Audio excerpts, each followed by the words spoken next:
everybody. So the topic of today's lecture is how do you determine, or how do you create a type and then allow people to determine whether or not two objects of your type are equal. So before we talk about how you do that, I'm just going to remind you what equals does in Java. So in the expression x equals y, that expression tests if the value of x is equal to the value of y. So that's always what it does, right? Test if the value of x is equal to the value of y. So for primitive types in Java, you have to remember that the value of a primitive type is just the value, right? So if it's a number, then it's just the value of the number. So for primitive types, equals does exactly what you want it to do, right? X equals y is 1 equals 1, right? Or 1 equals 4, or something like that. For reference types, you have to remember that the value that's stored in a reference type is something like a memory address. It doesn't have to necessarily be a memory address, but that's the easiest way for us to think about it, right? And so in other words, x equals y for reference types tests if x and y refer to the same object, right? So you have to remember there's this difference between primitive and reference types in Java, right? So primitive types store a value, reference types store an address, right? And so for objects, x equals y is equality of identity, right? Do the two things refer to the same object? So you have to keep that in mind when you're working with reference types. Also, no, I'll talk about that in just a second. All right. So previously in the course, I told you that if you're working with strings, you should use equals to test if two strings are equal to one another, right? Don't use equals or not equals, right? They don't do what you want them to do. All right, so you make your own type, so like point2, for example, right? We know that when you make a class in Java, it automatically extends objects. So in other words, all classes or all objects are also big O objects. Right? So if you make your class and you do not replace the definition of equals, what happens? Right? So for example here, I've got a point P, right? We make a new point whose coordinates are 1, 2, right? And you can write something like P equals P, right? Which of course is true, or at least it had better be. Right? If you then write P2 equals P, and then ask, does P2 equal P? The answer is also true, right? But again, you have to remember what this statement in Java does, right? When you write P2 equals P, right, you're saying store the value of P in the variable P2, right? What is the value of P? Well, it's a reference to an object, so it's a memory address, right? And so in this case, P2 and P, there's not a second point, right? There's a second variable, but there's not a second point, right? Both variables refer to the exact same object, right? And so P2 equals P is also true, right? They in fact refer to the same object. If you create a second point object whose coordinates are the same as the first, right? So I've got a new point, so there's now a second point object. Its coordinates are 1 and 2, which are the same as the coordinates of the point referred to by P, right? If you then ask, is P3 equal to P, the answer is now false, right? Even though this point here and this point here have the same x and y coordinates, right? And so if you don't, so here's the picture right here. So a picture of what's going on is, well, here's P1, sorry, here's P, right? That's my first point object whose coordinates are 1 and 2. Right? When I write P2 equals P, well, let's look at the values for P and P2. Right? P refers to the object at address 600. Right? P2 also refers to the object at address 600. P3 is a new point object, so it's down here. Right? Its coordinates are the same as the coordinates of the other point object. Right? And so we say that these two objects, they have the same state, right? But they are in fact distinct objects. So if you don't replace the definition of equals, then you get the version of equals from big O object. The version of equals from big O object tests if two references refer to the same object. In other words, it's exactly the same as writing x equals y, right? So x equals y is exactly the same as x equals y if you do not replace the definition of equals, right? It's equality of identity for reference types. Right? Any questions so far? All right, so look, in this example here, right, where you have two distinct objects whose coordinates are the same, whose coordinates are equal, you probably want equals to return true if the state of the two objects are equal. Right? And so most value type classes, so things that represent a value of some kind. A point represents a two-dimensional point, right? A time object might represent the current time, and a date object might represent the current date, and so on and so on and so forth, right? These kinds of classes should probably support what's called logical equality, right? Not equality of identity, but equality of state, right? Two objects are equal if they have equal state. So for example, 2 points should be equal if their x and y coordinates are also equal, right? And if you want to do that sort of thing, and you often do, right, then your job is to replace or to override the version of equals that we inherited from big O object. Right? And so that's the topic of today's lecture. It's also the topic of another lecture, which we'll get to some other day. All right, so this slide is a little old now. So this is a slide from, I guess, the early days of Java. Implementing equals was surprisingly contentious back in the day.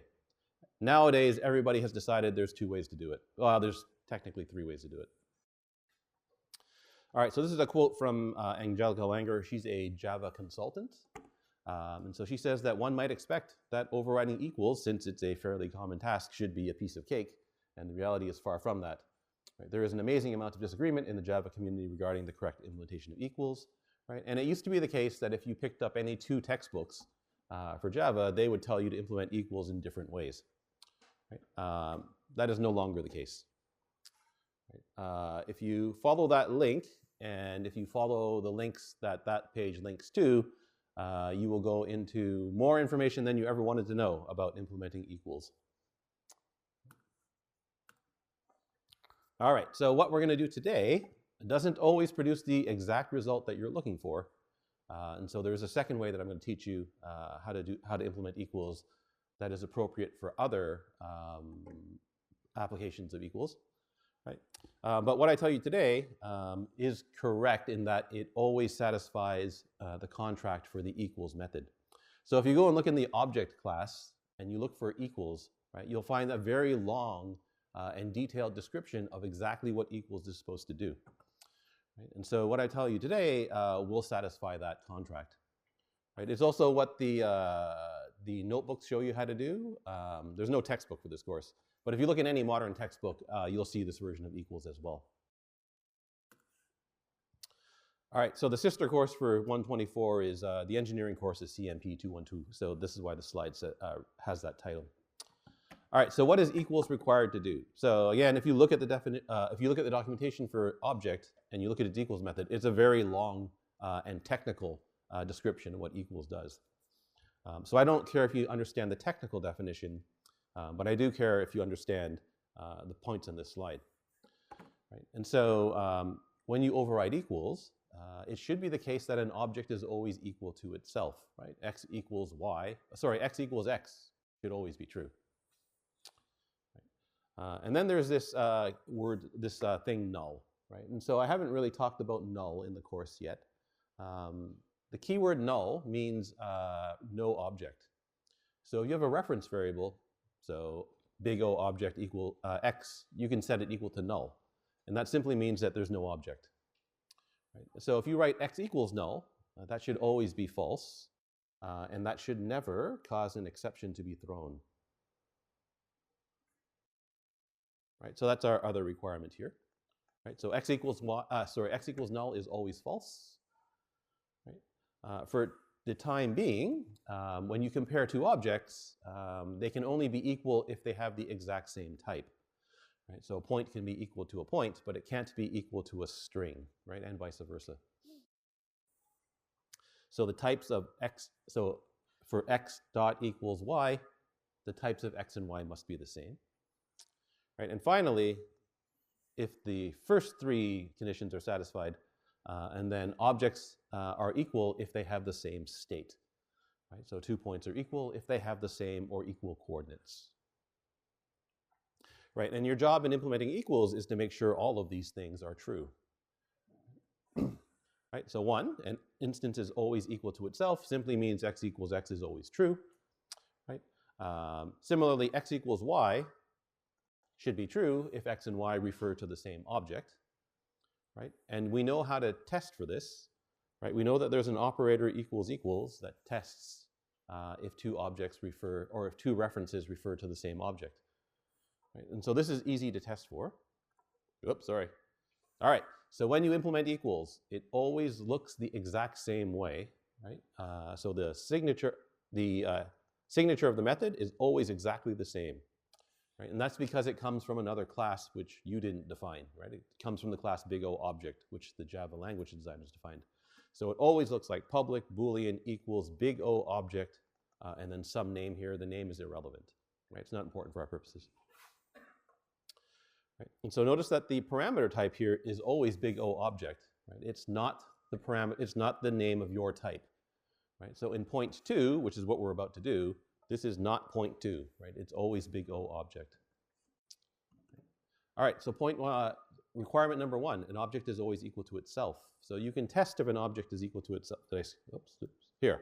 So you can test if an object is equal to itself by asking, right, is this equals to obj?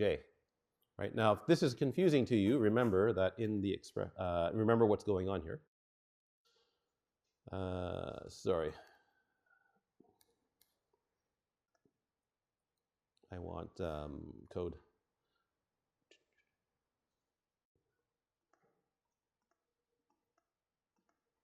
Okay, so remember when you write something like x dot equals y. Whoops, sorry. Right, so in that expression, right, inside the equals method,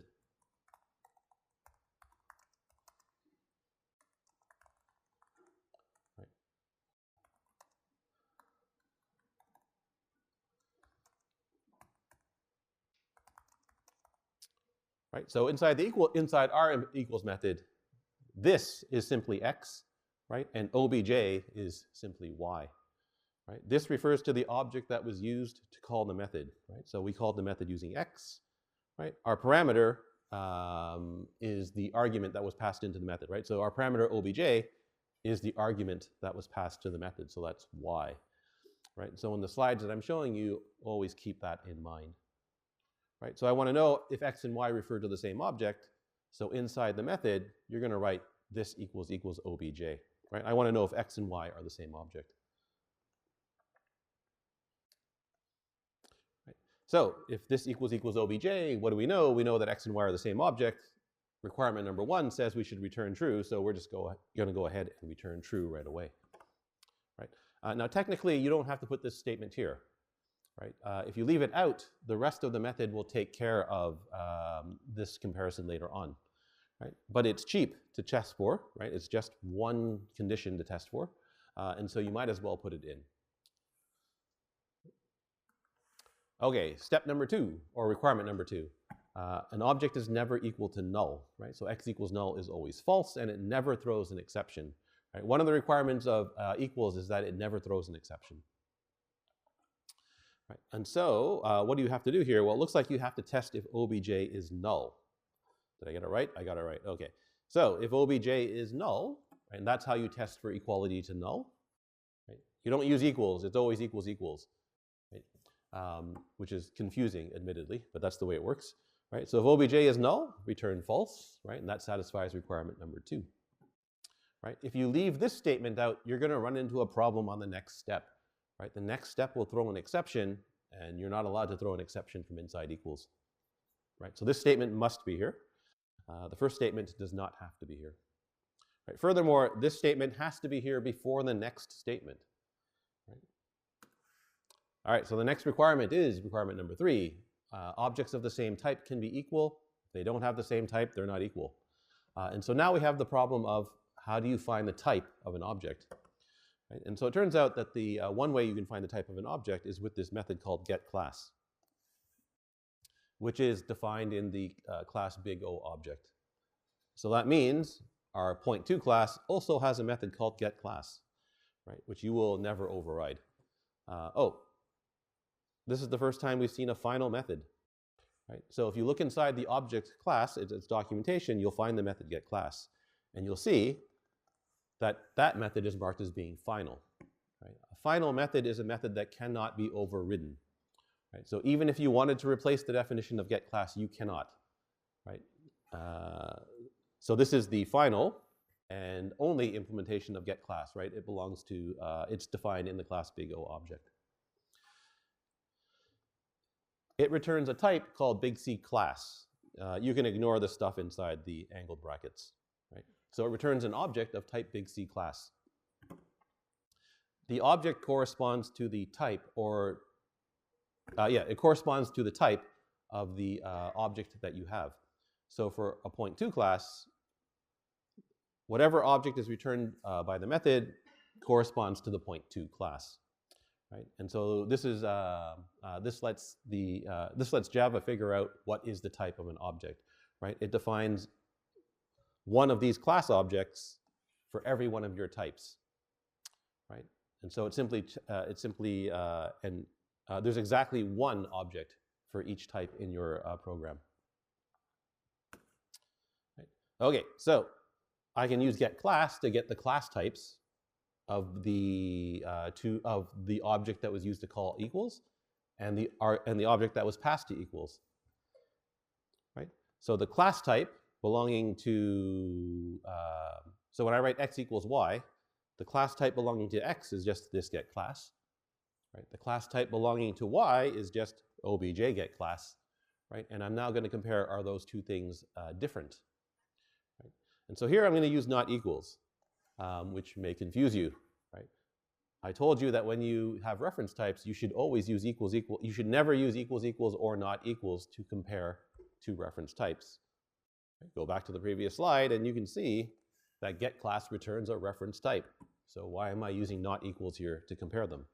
Right? And the reason I'm allowed to use not equals here to compare them is because of the way that this method works and because of the way that this class works. So this particular class, big C class, promises that there's exactly one object corresponding to every different type. Right? So that means there's exactly one object that corresponds to the type point2. Right? If there was an array list in my program, there's exactly one object that corresponds to the class array list. Right? If there's ever only one object, then equality of identity works just as well as equality of value. Right, so now I can safely use equals equals and not equals. Right? There's only one object whose type corresponds to point2. Right? So if the class object returned by obj is different than the class object returned by this getClass, right, I know that they have different types. Right? So if they have different types, in this version of equals, we return false. Right? And now we're on to requirement number 4. Right? So requirement number 4 says instances with the same state are equal. Right? And so now it looks like I have to go in and look at the coordinates of this point and of the point obj. Right? So notice after this statement here, right? So right here, I know that the type of obj is the same as the type of this. I'm inside the point2 class, so I know that obj is a point2 object. Right? But we have another problem here. Right? So the problem that we run into is that obj, as far as the method is concerned, is not a point2 object. Right? As far as the method is concerned, right, obj is a big O object. Right? And a big O object does not have an x and a y coordinate. Right? We don't know what a big O object has, but we know for sure it doesn't have an x and a y coordinate. Right? So at this point, we have to do something to convince the compiler that, in fact, obj is a point2 object. Right? And that's what the cast is for in this case. Right? And so the next thing that you do, right, assuming you get past this if statement, right, you can now safely cast obj to a point2 object. Right? So this cast is safe and it will work here because you know that obj is in fact a point2 object. Right? If this if statement is missing and you attempt this cast, right, then the equals will throw an exception if someone passes in a variable whose type is not point2. Right? So for example, if someone writes x equals the string hello, right, this will be a string, right? This cast will fail with a class exception. Class cast exception, right? So that thing will throw. So this if statement here has to be here, right? The test for null also has to be before the get class test, right? Why does it have to be before the get class test? Because if obj is null, then null dot anything is going to throw an exception, right? You cannot call a method belonging to an object, right, if there's no object, right? So this has to be here. The next if statement has to follow, right? And then the cast has to follow both of the other two, right? So the order here is important. Right. So this line here tells the compiler, hey, obj really is a point2 object. Right? And I'm going to store that in another variable called other.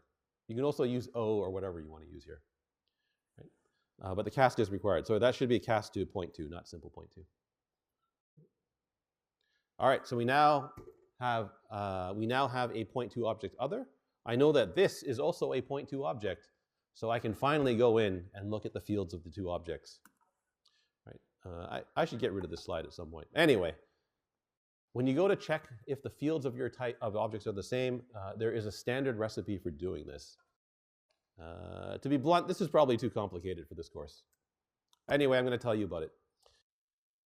All right, so if your fields are of primitive type, so if you have ints or booleans, longs, right, anything that's not a floating point type and primitive, right, you can just go ahead and compare them with equals equals. Right. Now, we're not in that situation in point 2, right? Our x and y coordinates are floating point types, so that complicates our life a little bit. Right? And so the problem with the floating point types is that they are a bit weird.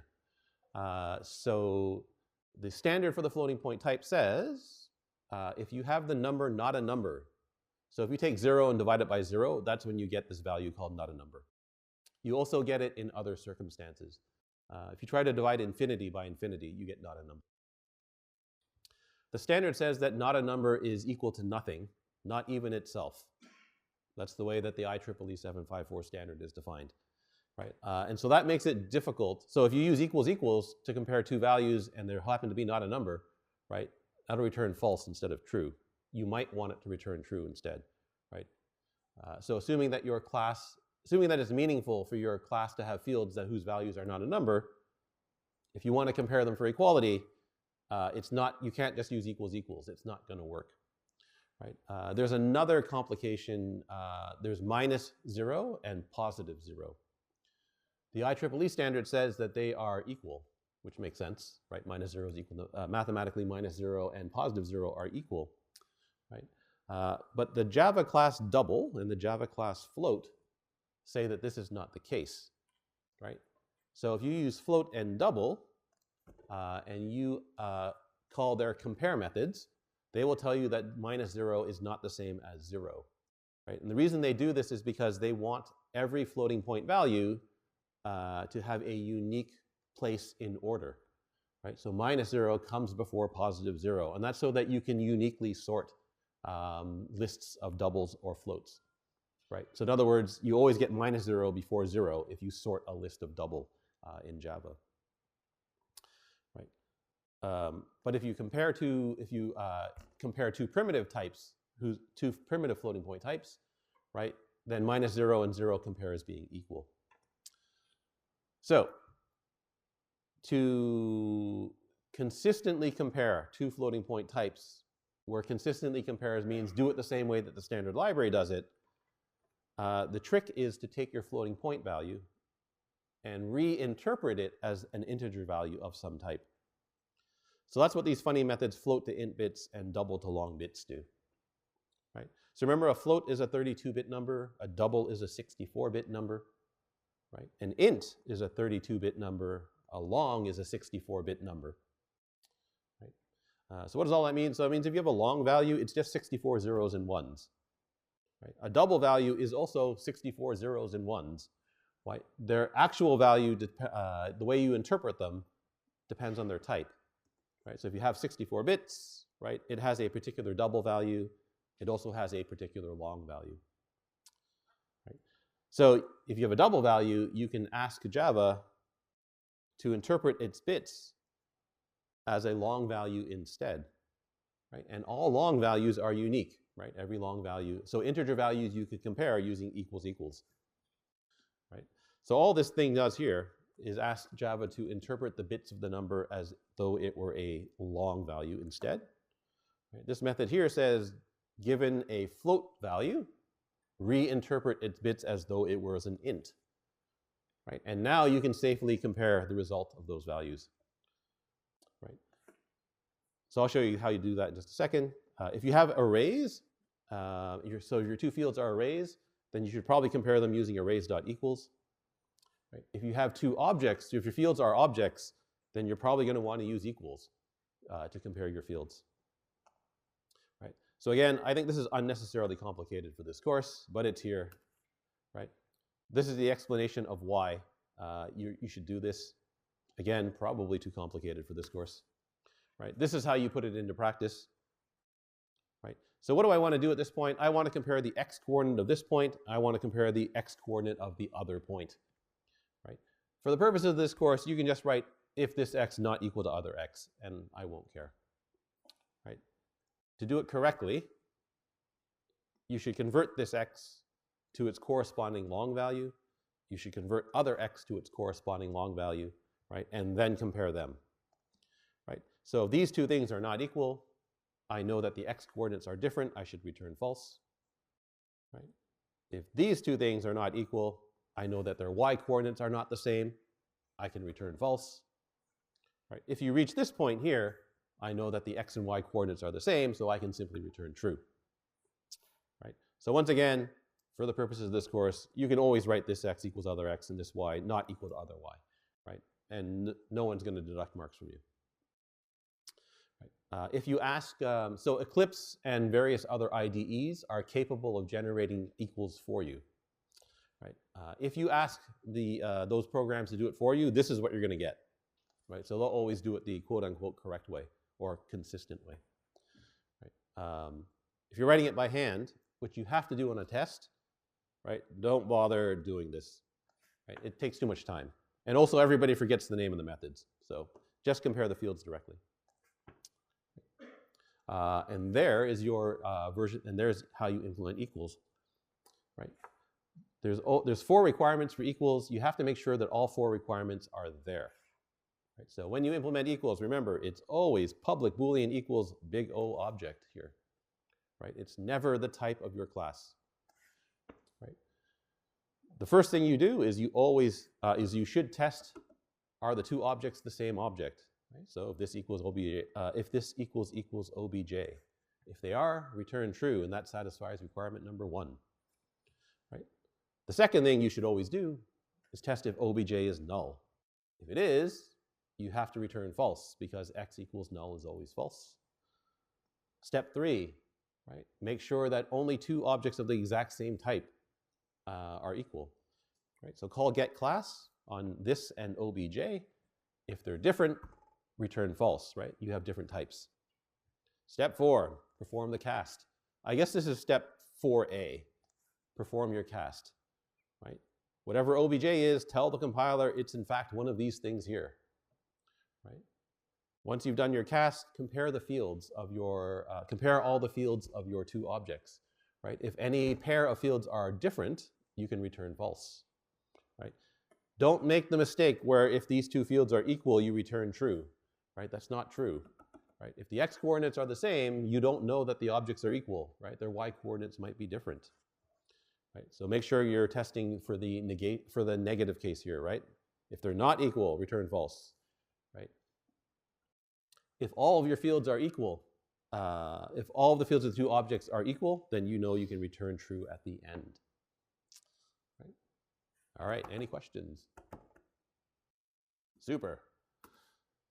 All right, so our version of equals compares the state of 2 points to determine equality, right? So 2 points with the same coordinates are equal. So now, if I make a point P, whose coordinates are -1 and 1.5, I don't know why the F is here.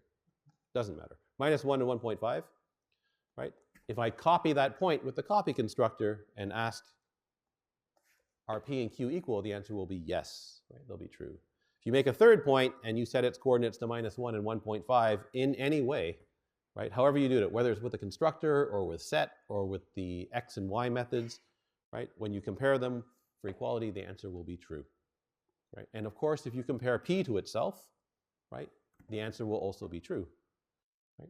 So if you write P equals P, right, this and OBJ are the same object, the answer will automatically be true.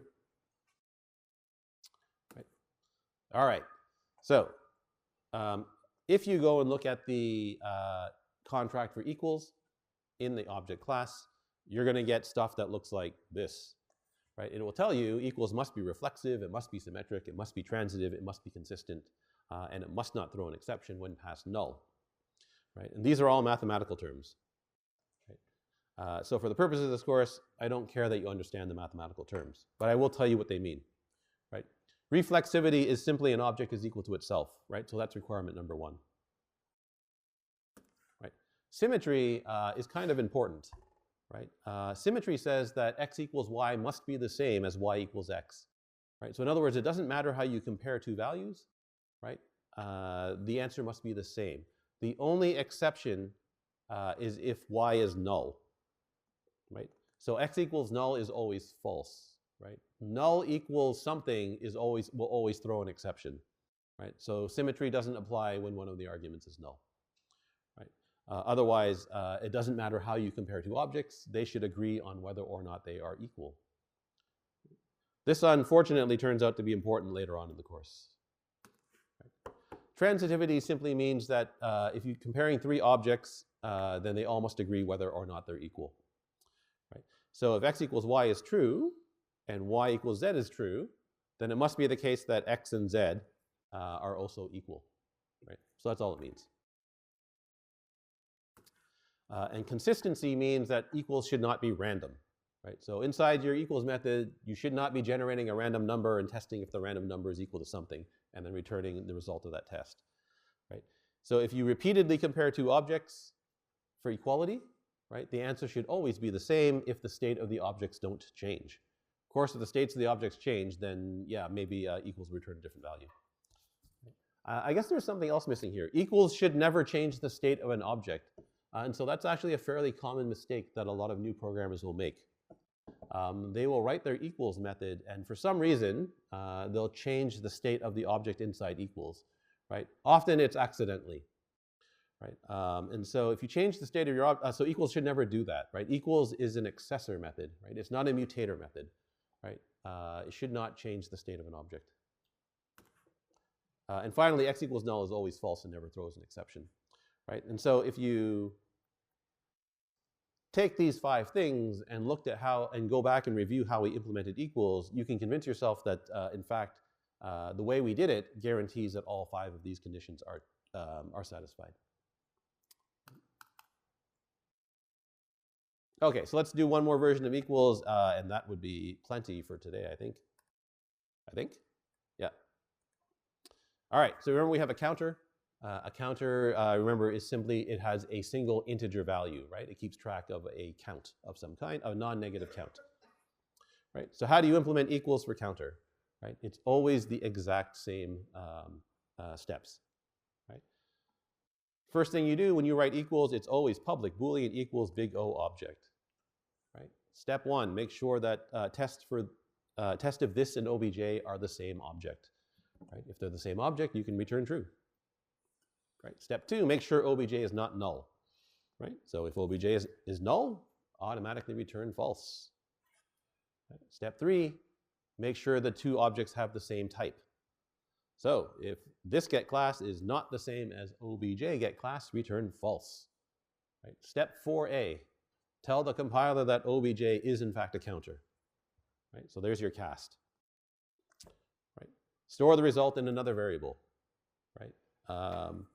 Finally, compare the fields of your 2 objects. Right? So compare the fields of this to other. Right? Now here there's only one field and it's an integer type, so our job is easy. Right? If this value is the same as the other value, the answer is true. If they're different, the answer is false. So I can simply compare this value and other value and return the result of the comparison. Right? And that is how you implement equals for a relatively simple class. So for a class where all the fields are primitive. Oh, notice the documentation for equals. So this is the standard stuff that you'll see for a class that implements equals. Right? It'll say something like it compares this object to the specified object for equality, right? And then it'll tell you when the result is true or false, right? So the result is true if and only if obj is not null, right? And it is a counter object that has the same value as the other object, right? And so that is basically an English description of the 4 requirements for equals that we talked about earlier. Okay, any questions about implementing equals? Anybody? All right. I think we'll call it quits there for today. I'll let you digest how to implement equals. So I guess it would be nice if you understood why all of those steps are required, right? But at a minimum, right, remember what equals looks like, because for certain you're going to be asked about it on a test, right? You're going to get a test, you're going to have a class, the question is going to ask you to implement equals, right? So remember what it looks, remember what it looks like, right? Remember what the method header looks like, right? It always looks like that.